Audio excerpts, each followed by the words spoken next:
تو ہم دیکھتے ہیں کہ یہ 3 بار یہ دعا کرنی ہے، اور نبی صلی اللہ علیہ وسلم کی سنت یہی ہے اور یہی بیسٹ ہے کہ ہر بار یہ پڑھنے کے بعد دعا کیجئے۔ کرنے کے بعد آپ نیچے اترتے ہیں، نیچے اتر کر کے صحیح یہاں سے شروع ہوتی ہے، اور جو صحیح شروع ہوتی ہے تو اس کے اندر یہ جو آپ دیکھ رہے ہیں، ایک طرف ہوتا ہے جانے کے لیے، دوسری طرف ہے واپس صفا کی طرف آنے کے لیے۔ جو روز ہے وہ خاص رکھے گئے ہیں ویل چیئرز کے لیے اور بہت بزرگ لوگوں کے لیے، تو وہ درمیان کے روز میں ہمیں نہیں چلنا ہے، ہمیں اس کے سائیڈ کی مین واکنگ ایریا میں چلنا ہے۔ تو مین واکنگ ایریا میں وہاں سے آپ سٹارٹ کرتے ہیں۔ صفا مروہ کا صحیح آپ گراؤنڈ فلور لیول سے بھی کر سکتے ہیں، اوپر کے فرسٹ فلور لیول سے بھی کر سکتے ہیں، اور جو آگے ڈیولپمنٹس ہے تو اس کے بیسس پر اور بھی اس کے فلورز رہیں گے کہ صحیح کرنا سٹارٹ کرتے ہیں۔ یہ جو صحیح ہے صفا سے لے کے مروہ تک تقریباً 300 میٹر ہے، یعنی کہ جو 7 راؤنڈز ہم کرنے والے ہیں اس کے اندر تقریباً 2.1 کلومیٹر ہونے والے ہیں، 2 کلومیٹر سے تھوڑا زیادہ۔ تو یہ صحیح کا ڈسٹنس ہے۔ ہم یہ دیکھتے ہیں کہ یہ ایک ایسی عبادت ہے کہ اگر آپ تھوڑے فزیکلی فٹ ہو یا واکنگ وغیرہ عام طور پہ نارملی کرتے رہتے ہو تو آپ طواف اور صحیح بہت آسانی سے کر سکتے ہیں، لیکن کبھی اگر آپ ایسے شخص ہو جو کہیے کہ سیٹ پہ ہی بیٹھے رہتے ہو اور چلنے کی بالکل عادت نہیں ہے، گھر گاڑی آفس اور چلنا ہوتا ہی نہیں ہے، تو تھوڑی دقت تو ہونے والی ہے۔ تو ہم دیکھتے ہیں اسلام نے فٹنس کو تو بہت امپورٹنس دی ہی ہے، اب یہاں پر فٹنس کام بھی آتی ہے، لیکن سب سے اہم چیز ہے جو دلی فٹنس، دل میں تقویٰ ہو، دل میں خشوع ہو، دل میں عبادت ہو اللہ کی، تو فزیکل فٹنس سے زیادہ اہم وہ دل کی فٹنس ہے، لیکن دونوں فٹنس ہو تو اور بہتر رہے گا۔ تو صفا سے مروہ جانا ہے، درمیان میں ہری لائٹس دکھائی دے گی، وہ ہرے نشانات دکھائی دیں گے، وہ 2 کے بیچ میں تھوڑا سا دوڑنا ہے، صرف مردوں کو۔ حالانکہ سنت تو ہے حاجرہ کی، لیکن عورتیں نہیں دوڑیں گی، اس لیے کیونکہ اگر وہ دوڑیں گی تو ان کے جسم کے پارٹس ظاہر ہونا چانسز ہے اور بے حیائی ہو سکتی ہے، اور کیونکہ یہاں پر مرد اور عورت دونوں ہوتے ہیں اس وجہ سے عورتوں کے لیے صحیح نہیں ہے، لیکن مردوں کے لیے ہے، تو مردوں کو کرنا ہے۔ بلکہ جہاں کہیں اس طرح سے تھوڑا دوڑنے کا معاملہ ہو اور فیملی میں لیڈیز ساتھ میں ہو تو تھوڑا سا لائٹ جاگ بھی ہو سکتی ہے جو چلنے کی پیس سیم ہو، یہ بھی ہو سکتا ہے کہ تھوڑا آگے بڑھنے کے بعد پیچھے سے وہ کور کر لیں اس کے بعد، یہ بھی ہو سکتا ہے، یا فاسٹ چلنے لگے، یہ بھی ہو سکتا ہے۔ کیا صحیح کے 7 راؤنڈز کی الگ الگ دعائیں ہیں یا نہیں ہیں؟ ہم دیکھتے ہیں کہ صحیح کے دوران عام طور پر کوئی بھی ایسے فکس دعائیں اس کے علاوہ نہیں ملتی، بلکہ آپ دیکھیں گے کہ اگر آپ صحیح طریقے سے کرنا چاہیں تو بہت آسان ہے، لیکن ایک دعا ہے جو عبداللہ ابن مسعود، عبداللہ ابن عمر رضی اللہ عنہما سے ہمیں ملتی ہے، جو دونوں وادی ہے یعنی کہ وہ جو گرین لائٹس ہے اس کے درمیان میں پڑھنی ہے، اور پڑھ سکتے ہیں، یاد ہو تو پڑھ سکتے ہیں، جس کے اندر ہے رب غفر ورحم انک انت اعز الاکرم، اے اللہ ہمیں معاف کر دے، ہم پر رحم کر دے، یقیناً تو ہی تو سب سے زیادہ عزت والا اور سب سے زیادہ اکرام والا ہے۔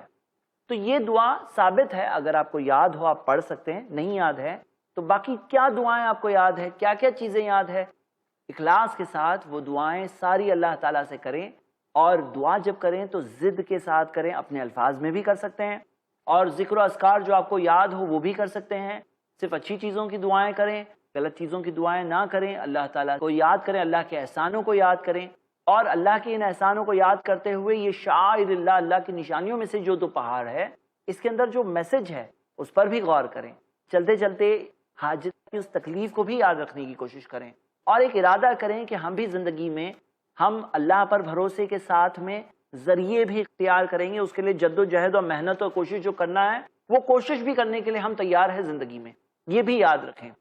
اب آپ صفا سے نکلے تھے، مروہ پہنچتے ہیں، مروہ پہنچنے کے بعد کیا کرنا ہے؟ جو آپ نے صفا پہاڑ پر کیا تھا وہی کرنا ہے، یعنی کہ اللہ اکبر اللہ اکبر اللہ اکبر لا الہ الا اللہ وحدہ لا شریک لہ لہ الملک ولہ الحمد وہو علی کل شیء قدیر، لا الہ الا اللہ وحدہ انجز وعدہ ونصر عبدہ وہزم الاحزاب وحدہ۔ ایک بار پڑھے دعا کیے، دوسری بار پڑھے دعا کیے، تیسری بار پڑھے دعا کیے، بحسب آسانی آپ جتنا کر سکتے ہیں زیادہ سے زیادہ کرنے کی کوشش کریے، یقیناً اللہ تعالیٰ اجر اور بدلہ دینے والا ہے۔ مروہ سے آپ نکل کے واپس صفا جائیں گے، جو صفا پہ پہلی بار کیے تھے یا مروہ پہ کیے تھے وہ پھر سے کریں گے، لیکن یاد رکھیے ان الصفا والمروہ صرف پہلی بار پڑھنا تھا، بار بار نہیں پڑھنا ہے۔ کئی لوگ غلطی یہ کرتے ہیں بار بار پڑھتے ہیں، تو صفا پہ جا کر پڑھے، واپس مروہ، واپس صفا، واپس مروہ، واپس صفا، واپس مروہ، 7 پر یہ ختم ہوئے۔ کچھ لوگ ایک مسٹیک یہ کرتے ہیں کہ 7 کی جگہ 14 راؤنڈز کر لیتے ہیں، مطلب وہ یہ سمجھتے ہیں صفا سے نکل کر واپس صفا پہ آئیں گے تو 1 راؤنڈ ختم ہوگا، پھر صفا سے نکل کر واپس صفا پہ آئیں گے تو دوسرا راؤنڈ ختم ہوگا، 7 کی جگہ 14 کر بیٹھتے ہیں تو یاد رکھیے آپ کے راؤنڈ شروع ہوں گے صفا سے اور ختم ہوں گے مروہ پر.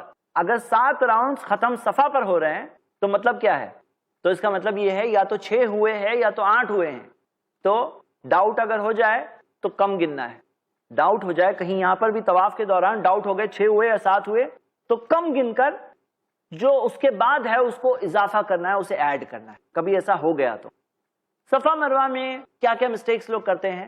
کئی بار ایسا ہوتا ہے کہ لوگ یہ سمجھتے ہیں کہ وہ بالکل پہاڑی پر چڑھ کے ہی آنا ہوگا تو ہی ہمارا صفا مروہ کاؤنٹ ہوا.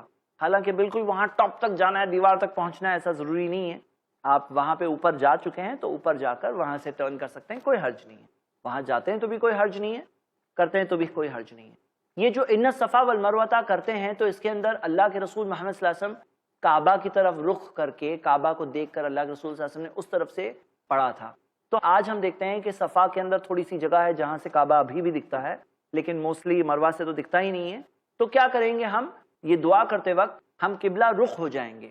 تو صفا مروہ کے 7 راؤنڈز آپ کے ختم ہو گئے, آپ کا صحیح بھی الحمدللہ ختم ہو گیا ہے. بہت سارے لوگ اس کے بعد بھی 2 رکعت پھر سے نماز پڑھتے ہیں, جو ثابت نہیں ہے. جو ہم نے طواف کے بعد 2 رکعت پڑھی تھی وہ ثابت ہے. صفا مروہ صحیح کے بعد پھر سے 2 رکعت پڑھنا ثابت نہیں ہے. اب کیا کریں, مروہ پر پہنچ چکے ہیں آپ, اب آپ کا عمرہ الحمدللہ ختم ہو چکا ہے. اب کیا کرنا ہے, احرام کے حال سے باہر نکلنا ہے. وہ کیسے ہوگا؟ مروہ سے باہر نکلیے, آگے کمپلیکس ہے, وہاں پہ بہت سارے حجام کی دکانیں ہیں.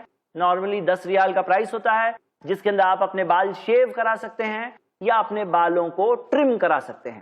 آپ شیو کریں یا ٹرم کریں, آپ کا احرام نکل آئے گا. لیکن ایک بہت پیاری سی حدیث آپ کو میں بتانا چاہتا ہوں. صحیح بخاری کتاب الحج میں ہے, اللہ کے رسول محمد صلی اللہ علیہ وسلم نے دعا کی, اللہم ارحم المحلقین, اے اللہ رحم کر حلق کرنے والوں پر, بالوں کو شیو کرنے والوں پر.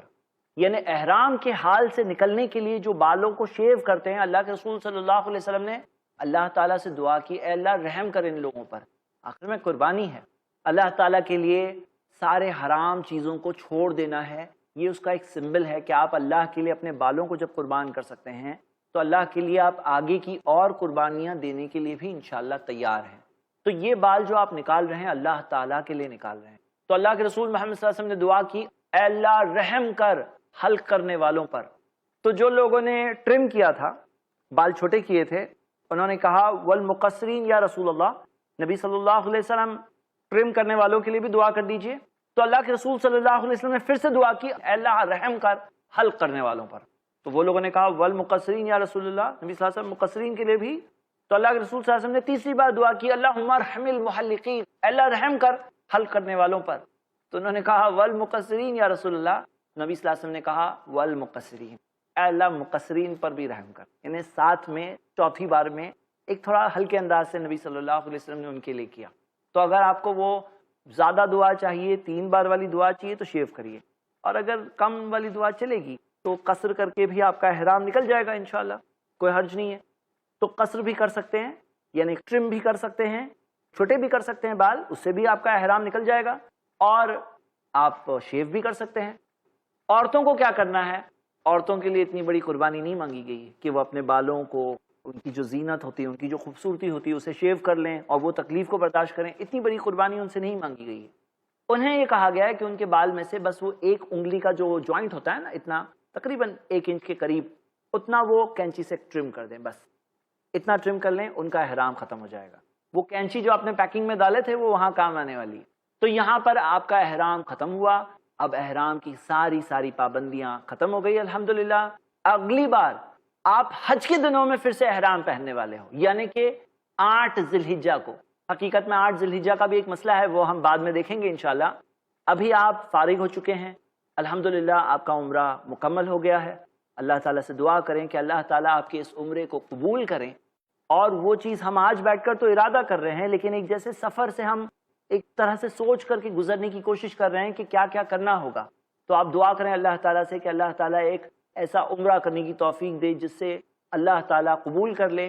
یقیناً ہم دیکھتے ہیں کہ نبی صلی اللہ علیہ وسلم نے کہا کہ حج اور عمرہ ایک انسان سے 2 چیزوں کو دور کر دیتا ہے, ایسے جیسے لوہا جب بھٹی سے گزرتا ہے تو کس طرح سے اس کے اندر سے کچرا نکل آتا ہے، جس طرح سے سونا بھٹی سے گزرتا ہے تو سونے میں سے سارا کچرا نکل آتا ہے، تو دو چیزیں دور ہو جاتی، وہ ہے گناہ اور غریبی۔ لوگ سمجھتے ہیں پیسے خرچ ہو گئے، لیکن غریبی کو دور کرنے والی چیزوں میں سے ایک چیز ہے حج اور عمرہ۔ تو ہم یہ دیکھتے ہیں الحمدللہ یہ عمرہ مکمل ہوا۔ اب جتنے دن آپ مکہ میں رہ رہے ہیں، نماز جماعت سے پڑھیے، ایک نماز کا 1,00,000 نماز کے برابر ثواب ہوگا۔ اللہ کے رسول محمد صلی اللہ علیہ وسلم نے کہا صلاۃ فی مسجد الحرام افضل من 100,000 صلاۃ فیما سواہ۔ حدیث سنن ابن ماجہ میں ملتی ہے کہ اللہ کے رسول محمد صلی اللہ علیہ وسلم نے کہا مسجد حرام میں ایک نماز باقی مسجدوں کی 1,00,000 نمازوں کے برابر ہے۔ اور یقیناً آپ وہاں جب پڑھیں گے اور وہاں کے الحمدللہ قاری جس طرح سے قرآن کو پڑھتے ہیں، وہ ایک ایسی چیز ہے جو یہاں سے بیٹھ کر ہم ڈسکرائب نہیں کر سکتے اس پروگرام میں۔ آپ کو وہیں پہ جانا ہوگا، وہ چیز کو محسوس کرنا ہوگا، اس کا اجر اور ثواب بھی ہے۔ تو ہر نماز جماعت سے پڑھنے کا پورا ارادہ کریں، بلکہ تہجد کی نماز اور مزید پڑھنے کی کوشش کریں۔ زیادہ سے زیادہ نفل طواف کرنے کی کوشش کریے۔ نفل طواف کے اندر صحیح نہیں ہے، یاد رکھیے، صحیح کے اندر صرف احرام کی حالت میں وہاں جانے والے ہیں، بغیر احرام والے صحیح میں ان کا کچھ کام نہیں ہے۔ طواف کی 2 رکعات ہے، آپ کو ساتھ میں پڑھنا ہے الحمدللہ۔ زیادہ سے زیادہ طواف کرنے کی کوشش کریے، جیسا کہ آپ نے حدیث میں سنا کہ جو لوگ من احصاها اسبوعا، جو طواف کے راؤنڈز ختم کرتے ہیں، کانا کا عتق رقبہ، ایسا ہے جیسے کہ گردن آزاد کی، غلام آزاد کرنے جتنا اجر ہے الحمدللہ۔ تو زیادہ سے زیادہ نفل طواف کرنے کی کوشش کریے، زیادہ سے زیادہ فرض نمازیں جماعت سے پڑھیے، اور زیادہ سے زیادہ اجر کمانے کی کوشش کریں۔ الحمدللہ یہ ایک بہت بڑا اور بہترین موقع ہے، جو آپ کو وقت ملتا ہے، یہ ایک غنیمت ہے۔ تو یہ نیکیوں میں آگے بڑھیں، قرآن کی تلاوت ہے، ذکر و اذکار ہے، توبہ اور استغفار ہے، اللہ تعالیٰ سے معافی مانگے اور اللہ تعالیٰ سے یہ دعا کریں کہ اللہ تعالیٰ نیک راستے اور صحیح راستے پر چل کر اسی پر قائم رہنے کی توفیق دے۔ یہی وہ ٹرانسفارمیشن ہے جس کی ٹریننگ ہمیں حج اور عمرہ کے ذریعے الحمدللہ ملتی ہے۔ اللہ تعالیٰ سے ہم دعا کرتے ہیں اللہ ہمیں صحیح راستے پر قائم رہنے اور اس کے اصل مقصد اور میسج کو سمجھنے کی توفیق دے۔ آمین وآخر دعوانا ان الحمدللہ رب العالمین۔ لبیک اللہم لبیک